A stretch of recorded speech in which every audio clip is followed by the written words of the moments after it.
अस्सलाम वालेकुम नादरीन, आप यूट्यूब चैनल देख रहे हैं। मैं इमरान खान हूँ। रोला पड़ गया इमरान खान साहब के बेटों के इंटरव्यू का। दोनों बेटों ने, सलमान ने और कासिम ने इंटरव्यू दिया है और ये इंटरव्यू जो है वो आलमी सतह के ऊपर पजीराई हासिल कर रहा है। इसके क्लिप्स बहुत ज़्यादा वायरल हो रहे हैं सोशल मीडिया के ऊपर। रोला पड़ गया इमरान खान साहब के बेटों का और साबिक एहलिया जमायमा खान का।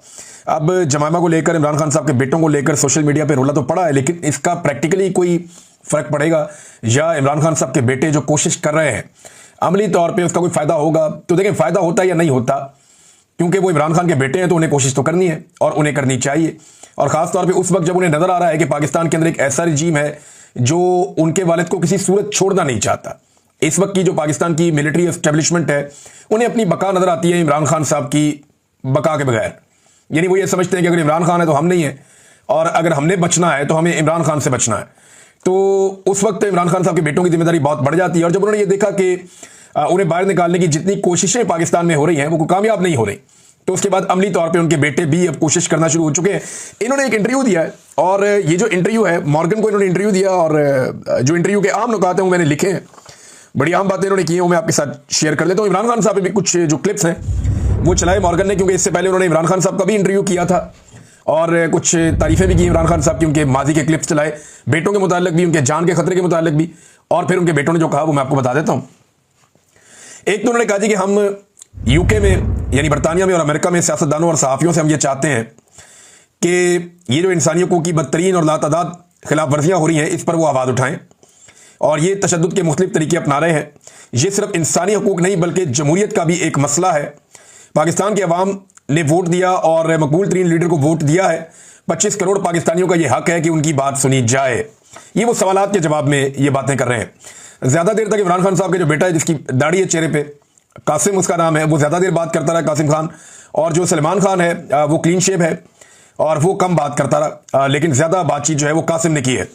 अच्छा, ट्रंप के लिए पैगाम ये है कि ट्रंप के हवाले से सवाल पूछा गया। ट्रंप तगड़ा आदमी है और वो रोल प्ले कर सकता है, इमरान खान के साथ उसके ताल्लुकात भी हैं, तो इस पर उन्होंने कहा जी ट्रंप फ़र्क डाल सकता है। और ये हमारी जो मुलाकात हुई रिचर्ड ग्रेनल से, हमारी बात हुई थी, उसने हमारे वालिद के हक में आवाज़ उठाई और वो ट्वीट वगैरह भी किया था। हम जानते हैं कि अगर ट्रंप बात करेंगे, या उनकी ये सलाहियत है, वो ये कहते हैं कि पाकिस्तानी एस्टेब्लिशमेंट से डोनाल्ड ट्रंप ही बात कर सकता है, उसके बाद ये सलाहियत है। और हमसे अगर इस बारे में रब्ता होता है तो हम उनसे बात करना चाहेंगे। वी विल लव, उन्होंने ये कहा कि हम बिल्कुल डोनाल्ड ट्रंप से बात करना चाहेंगे अगर वो पाकिस्तानी एस्टेब्लिशमेंट से इस बारे में कोई पैगाम देना चाहते हैं कि वो इमरान खान साहब के साथ ज्यादती बंद करें। अच्छा जी, एक और उनसे सवाल किया गया कि आपको डर है कि आपके वालिद को कत्ल किया जा सकता है? उन्होंने कहा जी हम ये सोचना भी नहीं चाहते और कोशिश करते हैं कि हम ऐसा ना सोचें, लेकिन ऐसा वक्त आता है कि जब मुझे लगता है कि शायद मैं अपने वालिद को दोबारा ना देख पाऊँ, और उनको देखे बगैर और उनसे मिले बगैर ये हमारी ज़िंदगी का सबसे लंबा तरीन अरसा है। और ऐसे में जब हालात जो हैं वो मजीद मायूस कुन होते जा रहे हैं। फिर मॉर्गन ने इमरान खान का एक इंटरव्यू का हिस्सा चलाया जिसमें उन्होंने इमरान खान साहब से बीवी बच्चों के बारे में पूछा। तो इमरान खान ने कहा कि मेरी बीवी और बेटों से मेरी बात होती है, मेरे बेटे बहुत फिक्रमंद रहते हैं। खासतौर पर उन्होंने बताया जब उन्हें गोलियां लगी उसके बाद जब वो अस्पताल पहुंचे तो उन्होंने अपने बच्चों से बात की। तो मेरा बड़ा बेटा, उसके बारे में वो कह रहे हैं, वो शुरू से हसास है और उसने मुझे कई बार मना किया कि आप पॉलिटिक्स को छोड़ दें, और मुझे महसूस होता है कि, लेकिन मैं ये कहता हूँ इमरान खान साहब कि सोसाइटी में भी आपकी जिम्मेदारी होती है। दो तरीके ज़िंदगी जीने के, आप अपनी मर्जी की जी लें, अपने लिए जी लें, या लोगों के लिए जी लें। सोसाइटी को आप डिलीवर करें जो आपके ऊपर एक कर्ज होता है ह्यूमन बीइंग होने के नाते। तो इमरान खान साहब ने ये दूसरा तरीका अपनाया हुआ है। उनके बेटे ने भी ये कहा कि इमरान खान बहुत आसान जिंदगी गुजार सकते थे, लेकिन उन्होंने अपने मुल्क के लोगों के लिए मुश्किल रास्ता चुना है। फिर उन्होंने इमरान खान साहब से पूछा, पुराने इंटरव्यू में वो मॉर्गन बता रहा है कि मैंने इमरान खान साहब से पूछा और वो चलाया उसने क्लिप इमरान खान साहब का अपने इंटरव्यू में, कि आपको जनाब मौत का खौफ या आपको असैसिनेट किया जा सकता है? तो उन्होंने कहा मैं 16 जमातों के खिलाफ तनहा लड़ रहा हूं।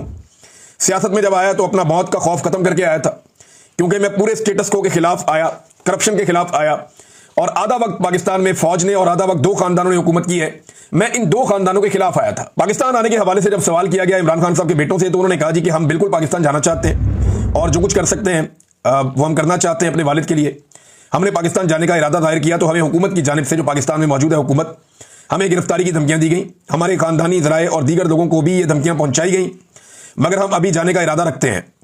और साथ ही उन्होंने कहा जी वीज़ों के लिए हमने दरखास्तें दायर कर दी हैं पाकिस्तान की एम्बेसी को, और जवाब हमें अभी तक नहीं मिला, देखते हैं क्या होता है। फिर एक और जगह उन्होंने कहा जी हम ज़रूर जाएंगे पाकिस्तान, कोई पसंद करे या ना करे देखी जाएगी, यानी देखते हैं फिर जो भी होगा। तो इमरान खान साहब के बेटों ने ये कश्तियाँ चलाने वाली बात है कि हम तो पाकिस्तान जाएंगे फिर देखते हैं क्या होगा। देखिए, तहरीक लीड करते तो इमरान खान के बच्चे नहीं आएंगे, और मुझे नहीं लगता पाकिस्तान की हुकूमत इतना बड़ा रिस्क लेगी। वैसे पता कोई नहीं है, पाकिस्तान की एस्टेब्लिशमेंट इस दफा कुछ भी कर देती है। ये जब से डोनाल्ड ट्रंप से आसिम मुनीर साहब की मुलाकात हुई है, पाकिस्तान के अंदर कोई समझ नहीं आ रही, जो इनका दिल करता कर देते हैं। थोक के हिसाब से ये पार्लियामेंटेरियन फारिग करते जा रहे हैं, जनाब दोबारा इलेक्शन करवाएंगे, सारी सीटें पीएमएलएन को देंगे, पूरा कंट्रोल मुल्क के ऊपर कर लेंगे। लेकिन फर्ज करें 350 सीटें, तो सारी की सारी भी अगर ये ले जाएं, 350 के लगभग सीटें हैं कौमी असेंबली की, और 100 सेनेटर है। अगर ये सारी सीटें भी ले जाए पाकिस्तान की मिलिट्री एस्टेब्लिशमेंट, तो क्या ये मुल्क चला लेंगे? क्या एमएनए और सेनेटर से मुल्क चलता है? क्या एमपीए वजीर आजम और वजीर आला से मुल्क चलता है? नहीं, मुल्क चलता है अवाम के कॉन्फिडेंस से, और अवाम को बिल्कुल कॉन्फिडेंस नहीं है मौजूदा हुकूमत के अंदर। एड़ी चोटी का जोर लगा दे एस्टेब्लिशमेंट। ये मुल्क नहीं इनसे चलना, ये तब तक नहीं चलना जब तक कि अवाम की मर्जी के फैसले नहीं माने जाते। अवाम की मर्जी से चलाएंगे तो मुल्क चलेगा, जब आप अवाम की मंशा के खिलाफ चलाएंगे तो मुल्क नहीं चलेगा, जब आप मैंडेट का एहतराम नहीं करेंगे तो मुल्क नहीं चलेगा। ये जो खुराफात है ये रहेंगी, लोगों में कॉन्फिडेंस ही नहीं है, लोग पाकिस्तान छोड़ छोड़कर जा रहे हैं। अपने वालिद की जो सख्तियां उनके ऊपर की जा रही है उन पर बात करते हुए उन्होंने कहा जी शदीद गर्मी है, बिजली बंद हो जाती है, कभी पंखा बंद हो जाता है, एसी जो है उनको नहीं दिया जाता, वजन उनका लगातार कम हो रहा है, और जो आदमी 70s की एज के अंदर है उसके लिए ये अच्छा नहीं है, हत्ता कि उन्हें 3 गोलियां भी लगी हों माजी में और उनकी सेहत को खतरात हैं। और वहां पे वो कहते हैं जी मुकम्मल एक कंट्रोल है, और बहुत सारे ऐसे तरीके हैं जिनके जरिए से असैसिनेट किया जा सकता है, मारा जा सकता है, मारे जाने का मंसूबा बनाया जा सकता है, तो वहां उनका पूरा कंट्रोल है। तो ये इमरान खान साहब के बेटों ने बाकायदा इस बात के ऊपर इजहार किया और इस खदशे का इजहार किया कि इमरान खान साहब की जान को खतरा है, और मल्टीपल टाइम उन्होंने किया। ये बात इमरान खान साहब के फैमिली के लोग पहले भी कर चुके हैं, और जब बुशरा बीबी बाहर थी तब भी वो ये बात कर चुकी हैं। अच्छा, उन्होंने कहा 3 साल से हम इमरान खान से नहीं मिले, मार्च से हमारी अपने वालिद से बात नहीं हुई, ऐसा लगता है कि इसी जबर के जरिए से उनको तोड़ने की कोशिश हो रही है। रात 2 बजे हमें पैगाम मिलता था कि जी आपके वालिद से बात करवानी है, 9 बजे तक रेडी हो जाए फौरन, और वरना फिर 2 माह तक आपकी बात नहीं हो सकेगी, और बड़ी उजलत में बात इमरान खान साहब से करवाई जाती थी। फिर इन्होंने कहा जी कि एक करप्शन के बारे में सवाल किया एंकर ने, और उसने पूछा कि जनाब आपके वालिद के ऊपर करप्शन के इल्जाम हैं, उन पर आप क्या जवाब देंगे? तो सादा जवाब दिया उनके बेटे ने, जो सलमान उनका बेटा, उसने जवाब दिया, उसने कहा जी कि जो भी इन्हें जानते हैं वो ये जानते हैं कि वो करप्ट नहीं है। अगर वो ऐसे होते या करप्ट होते तो जो एस्टेब्लिश्ड जमातें हैं उनमें उनको शमूलियत की दावत दी गई थी, मगर उन्होंने 30 साल पहले अपनी जमात बनाई। हत्ता कि जो लोग उन पर इल्जाम लगाते हैं, जो लोग एस्टेब्लिशमेंट में हैं और वो उन पर इल्जाम लगाते हैं, वो भी ये बात अच्छी तरह जानते हैं कि इमरान खान एक करप्ट इंसान नहीं है। Field marshal general Asim Munir के लिए भी इमरान खान के बेटों ने एक पैगाम दिया, और ये पैगाम भी इमरान खान के बेटे सलमान ने दिया है। ज्यादा देर तक कासिम ने बातचीत की है, और ज्यादा बातचीत भी, यानी कासिम का मुझे ऐसा लग रहा है कि ज्यादा बोलने में या चीजों को फेस करने में एक्सपीरियंस है, लेकिन सलमान की कुछ चीजें बड़ी इंपॉर्टेंट है इमरान खान के बेटे की। जनरल आसिम मुनीर के हवाले से जो पैगाम है वो बात उसी ने लिखी। उसने कहा जी रिस्पेक्ट डेमोक्रेसी, यानी उनके लिए मशवरा ये है, या उनको जो वो कहना चाहता था पैगाम, कि रिस्पेक्ट डेमोक्रेसी, आप जमहूरियत की इज्जत करें, respect the will of the Pakistani people, Pakistani लोगों की राय का एहतराम करें, respect the rule of law, कानून की हुक्मरानी की इज्जत करें, and give him fair trial, और मेरे वालिद को फेयर ट्रायल का हक दिया जाए, यानी उनके साथ नाइंसाफी बंद की जाए और उनके साथ इंसाफ किया जाए। ये जनाब इमरान खान साहब के बेटों का इंटरव्यू है, उसके बाद रोला पड़ा हुआ है हर तरफ, और पाकिस्तान तहरीक इंसाफ पे लगातार छापों पे छापे मारे जा रहे हैं, लगातार छापे चल रहे हैं। वो नईम हैदर पंजूथा टीवी चैनल पे बैठे हुए हैं और साथ दिखा रहे हैं जनाब ये देखें मेरे घर पे छापे पड़ रहे हैं, और बता रहे हैं कि जनाब ये छापे पड़ रहे हैं, पुलिस जा रही है, देखें क्या हो रहा है मेरे घर पे, चादर और 4 दीवारी का तकद्दुस पमाल हो रहा है। थोड़ी देर के बाद पुलिस दोबारा जाती है छापे मारने, और सारे टीवी और कैमरे को तोड़ के उतार के ले जाती है कि जनाब ये तो दिखा देते हैं दुनिया को कि छापे पड़ रहे हैं, लिहाजा ये उतार के ले जाओ, और वार्निंग भी दी जाती है, धमकियां भी दी जाती है। तो पाकिस्तान तहरीक इंसाफ पे खासतौर पर पंजाब में चादर और 4 दीवारी का तकद्दुस पामाल हो रहा है, और इससे कोई फर्क पड़ता है क्या? इससे कोई फर्क नहीं पड़ता। कितने लोग गिरफ्तार कर देंगे? 5,000, 2,000, 10,000, 20,000, मैक्सिमम लोग जो अब तक गिरफ्तार किए गए वो एक टाइम में 10 से 12,000 लोग गिरफ्तार किए गए। इससे ज्यादा कैपेसिटी नहीं है हुकूमत की। सिर्फ पंजाब जो है ना वो 10-12 करोड़ का सूबा है, पाकिस्तान की आबादी 25 करोड़ से ज्यादा की है। अगर वाकई पाकिस्तान के लोगों ने यह फैसला कर लिया, जैसे पाकिस्तान के लोग 2-3 मरतबा फैसला कर चुके हैं, एक मरतबा पाकिस्तान के लोगों ने फैसला किया जिस दिन इमरान खान साहब की हुकूमत गिराई गई, तो 10 अप्रैल 2022 की रात को सारा पाकिस्तान बाहर सड़कों पर आ गया और गेम पलट गया। उस दिन एस्टेब्लिशमेंट को होश आई कि ये हमने क्या कर दिया, लेकिन तब तक चिड़ियां खेत चुक चुकी थी।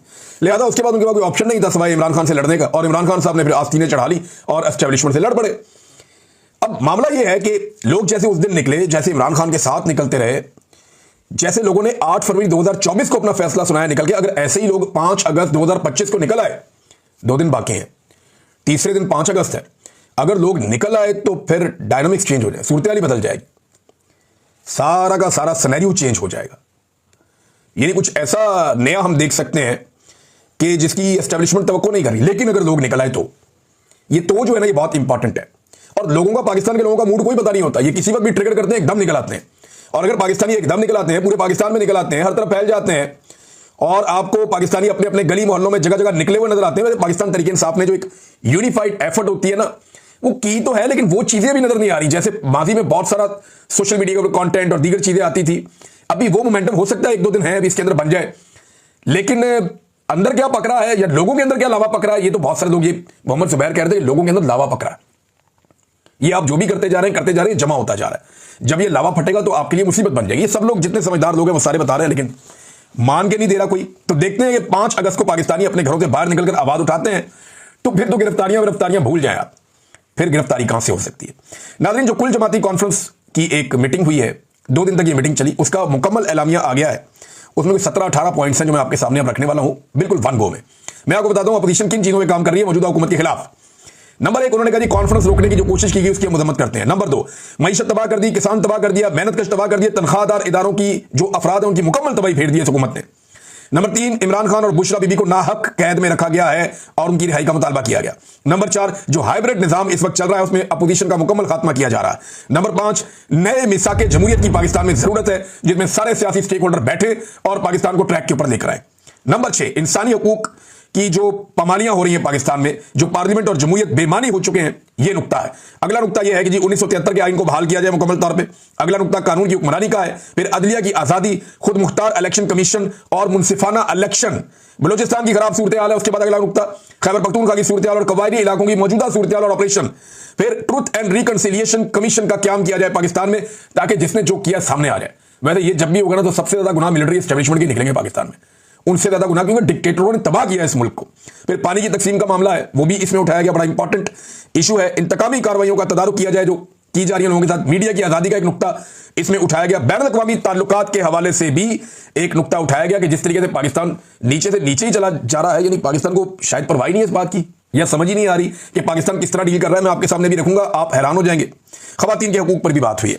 तो नाज़रीन, पाकिस्तान में 4200 अशिया ऐसी हैं, ये खबर आ रही थी और मुस्लिम मीडिया ने इसको चलाया भी है। मैं वहीं से ये खबर आपको दे रहा हूं कि पाकिस्तान ने अमेरिका से इंपोर्ट की जाने वाली जो चीजें अमेरिका पाकिस्तान को बेचता है, उनमें से 4200 ऐसी मसनूआत हैं जिन पे जो टैरिफ है वो बिल्कुल जीरो कर दिया। यानी अमेरिका से आने वाली 4200 ऐसी मसनूआत हैं जिन पे पाकिस्तान ने टैरिफ जीरो कर दिया।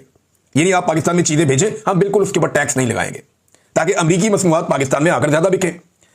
फिर अमरीकी तेल खरीदने का फैसला कर दिया, वो 7-8 गुना दूर से जाके तेल लेकर आएंगे, बजाय इसके अपने करीब से तेल खरीदते। तो ऐसे ही अपने मोहल्ले की दुकान छोड़ के आप दूसरे शहर जाएं और वहां से डबल रोटी और अंडे लेके आ जाएं। तो ये वाला काम इन्होंने किया कि ये 7 वाली दुकान छोड़ के वो जा रहे हैं शहर के एंड पे या दूसरे शहर में जाके वहां से अंडे डबल रोटी लेकर आ रहे हैं। वो जितने का अंडे डबल रोटी नहीं है उतने का तो उसके ऊपर वो खर्चा हो जाएगा। बहरहाल खर्चा तो बढ़ना ही बढ़ना है, क्योंकि अमेरिका को खुश करना है। फिर पाकिस्तान में जो अमेरिका ने टैरिफ लगाया वो 19% का लगा दिया, डायरेक्ट लगा दिया, कोई माफी नहीं, 19% का टैरिफ है। हमने जीरो कर दिया, उन्होंने 19% कर दिया। मादनियात भी हम दे रहे हैं, हमारा तेल भी वो निकाल रहे हैं, पता नहीं कहां है वो, लेकिन तेल निकाल रहे हैं। और इसके अलावा अमेरिकी तेल भी हम खरीद रहे हैं। और फिर सारे मिलकर कहते हैं कामयाब मुआहदा है। ये कामयाबी सिर्फ एक चीज की है, ये मुआहदा सिर्फ एक नुक्ते पे कामयाब है, और वो ये है कि डोनाल्ड ट्रंप या उसकी हुकूमत पाकिस्तान में इंसानी हकूक के मामलात पे, अपोजिशन को दबाने के मामलात पे, और पाकिस्तान के अंदर रूल ऑफ लॉ पे, पाकिस्तान के अंदर आजादी इजहार राय पे, इन चीजों के ऊपर खामोश रहेगी, इनके ऊपर बात नहीं करेगी। जो इमरान खान के साथ ज्यादतियां हो रही हैं उनके ऊपर इंटरनेशनली कोई आवाज नहीं उठेगी। बस यही एक पाकिस्तान की मिलिट्री एस्टेब्लिशमेंट और मौजूदा रिजीम के सारे स्टेक होल्डर्स की एक ये कामयाबी है। पाकिस्तान के लिए इसमें क्या है, नजर ही कुछ नहीं आ रहा पाकिस्तान के लिए इसमें कुछ। यानी इसके अंदर क्या है, 4200 अमरीकी मसनूआत पे हमने दरामदात पे टैरिफ जीरो कर दिया है, जो हम मंगा रहे हैं उस पर टैरिफ हमने जीरो कर दिया। अमेरिका को फायदा ही फायदा, और पाकिस्तान का 19%। ये तो एक जैसे ताल्लुकात नहीं है, ये तो अलग अलग चीजें हैं।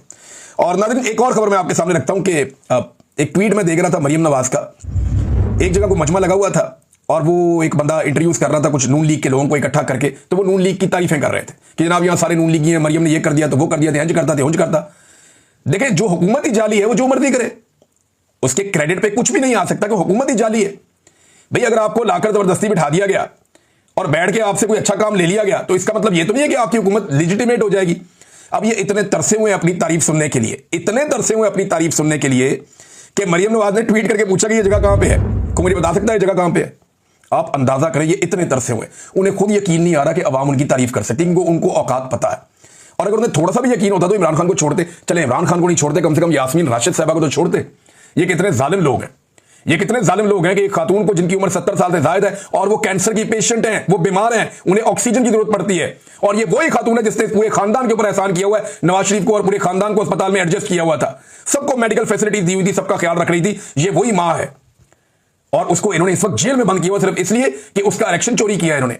ये उसका सामना नहीं कर सकते, उसके सामने आने से डरते हैं, लिहाजा उस औरत को सामना करने से बजाय ये उसको जेल के अंदर डाले हुए हैं और उसकी जिंदगी से खेल रहे हैं। कैसे बेशर्म लोग हैं। अगर इनमें थोड़ी सी भी मकबूलियत होती या थोड़ी सी भी शर्म होती तो ये कम से कम यास्मीन राशिद साहबा को जरूर छोड़ देते, लेकिन इनके पास एतमाद ही नहीं है, ये डरे हुए हैं। और एक और खबर नाज़रीन, मैं आखिर में आपको बताऊं कि बहुत तेजी से यूरोपीय ममालिक फलस्तीन को तस्लीम करने की तरफ राग़िब हो रहे हैं। ये जो एक भूख का मसला फलस्तीन में आया, गजा में आया, उसने पूरी दुनिया को झंझोड़ के रख दिया, हिलाकर रख दिया। पाकिस्तान ने इस पर कोई बात नहीं की है सच, लेकिन जर्मनी ने, फ्रांस ने, बेल्जियम ने और स्पेन ने फिजाई इमदाद जो है वो गजा में गिराई है, और बहुत बड़े बड़े पैकेजेस जो हैं वो गजा के अंदर मुख्तलिफ इलाकों के अंदर उन्होंने ड्रॉप किए ताकि लोग उन्हें खाएं।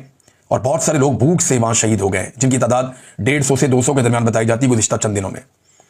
फाकों की नौबत आ गई लोगों के लिए, पीने का पानी नहीं है, खाने के लिए कुछ नहीं है, बच्चे ग़िज़ाई किल्लत का शिकार हैं, बिलखते हुए फौत हो रहे हैं। ये हालात हैं गजा के अंदर, और रोजाना की बुनियाद पर उनका कत्लेआम भी किया जा रहा है।